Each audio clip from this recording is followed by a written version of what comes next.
Day, I don't know, but let's make iftar with us at hostel episode 1. So hey everyone, assalamu alaikum, welcome to Samia's mini Cosmo. So जी मैं जा रही थी अपनी सहेली के साथ अपनी हॉस्टल वाली सहेली को तंग करने, क्योंकि उसने की थी उस दिन यूनिवर्सिटी से छुट्टी। तो एज यूजुअल वो अपने हॉस्टल में पड़ी हुई सो रही थी। हमने सबसे पहले जाकर उसको तंग किया, उसको उठाया, उसका कमरा ठीक करवाया और फिर हम चले गए बाजार कुछ चीज़ें लेने, क्योंकि हमने सोचा कि इफ्तार हम अपने प्यारे प्यारे हाथों से खुद बनाएंगे अपने लिए।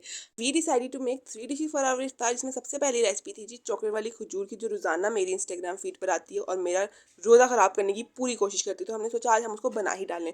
तो उसके लिए हमने सबसे पहले खजूर को काटा बीच में से, उसके अंदर हमने बादाम डाला, जो कि मेरी दोस्त ने इतनी मेहनत कर करके उसके शेल से निकाला था ना कि मत पूछें।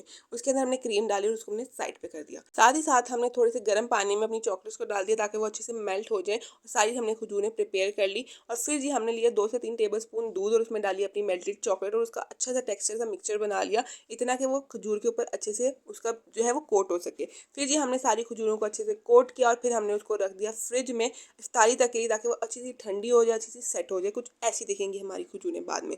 साथ ही साथ ही मेरी सहेली लगी फ्रूट चाट बनाने में, जिसमें हमने डाले अमरूद, केले, सेब, खजूरें, क्रीम, काली मिर्च और हल्की सी शक्कर। उसको भी हमने मिक्स करके फ्रिज में रख दिया ताकि वो भी ठंडी हो सके। इस ठंडी फ्रूट चाट और खजूरों के लिए हमने अपनी सहेली के 4 चक्कर लगाए थे चौथी मंजिल के, ताकि वो चीज़ें जाके फ्रिज में रख सके। Thanks to her. खैर जी आती है हमारी मेन कोर्स की बारी, जिसमें हमने बनाने थे बन कबाब। और इन शामी कबाबों की हालत अगर मेरी अम्मा देख ले तो मेरी अच्छी खासी वाली इज्जत अफजाई कर देंगी। मैं माजरत ख्वाह हूँ आपके कबाबों की हालत के लिए, मगर वो इतने टूट फूट चुके थे तो हमने सोचा कि उनको शेप क्या देनी, उन्होंने ऐसे ही तो लगना है बन पर। तो हमने उसके अंदर अंडा डाला, उनको अच्छे से पकाया बिल्कुल हलवे की तरह, और साथ ही साथ हमने अपने बंस को काट लिया।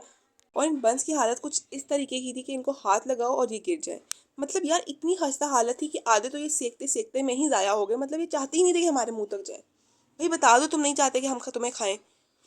खैर हमने बनाए साथ साथ ही अंडे, क्योंकि हमने अंडे भी डाले थे ऑफ कोर्स अपने बन कबाब में, और ये हम शामी कबाब वाले प्याली में ही कर रहे हैं। ऑफ कोर्स आपको पता है ना गाइस कि रमज़ान में बर्तनों में वैसी बहुत बरकत हो जाती है और हमारे पास बर्तन वैसे ही बहुत कम है। तो हमने सोचा कि चलो एक बर्तन बचा ही ले, लेकिन मेरी दोस्त को एंड पे सारे ही सारे बर्तन धोने पड़ते हैं, क्योंकि बर्तन कभी बचते ही नहीं है। खैर जी हमने बनाया एक अच्छा सा मज़ेदार सा अंडा, और फिर बारी आती है मेन चीज़ की, जो कि है असेंबलिंग की, जिसके लिए हमने बन पर लगाई मेयोनीज, केचप, और साथ ही साथ जो है वो हमने उसको अच्छे से स्प्रेड आउट कर दिया। मेरी सहेली आजकल वीडियो अच्छी नहीं बना रही, पूरा कैमरा ही शेक करके रख दिया, तो मैं अभी देख रही हूँ। खैर जी हमने स्प्रेड करने के बाद उसके ऊपर लगाया शामी कबाब का हलवा और मज़ेदार सा अंडा। इस वक्त मैं रोज़े में वीडियो एडिट कर रही हूँ और मेरे मुंह में पूरा पानी आ चुका है, लेकिन आप लोगों के मुंह में नहीं आएगा बिकॉज ये वीडियो इफ्तार के बाद डलेगी ऑफ कोर्स।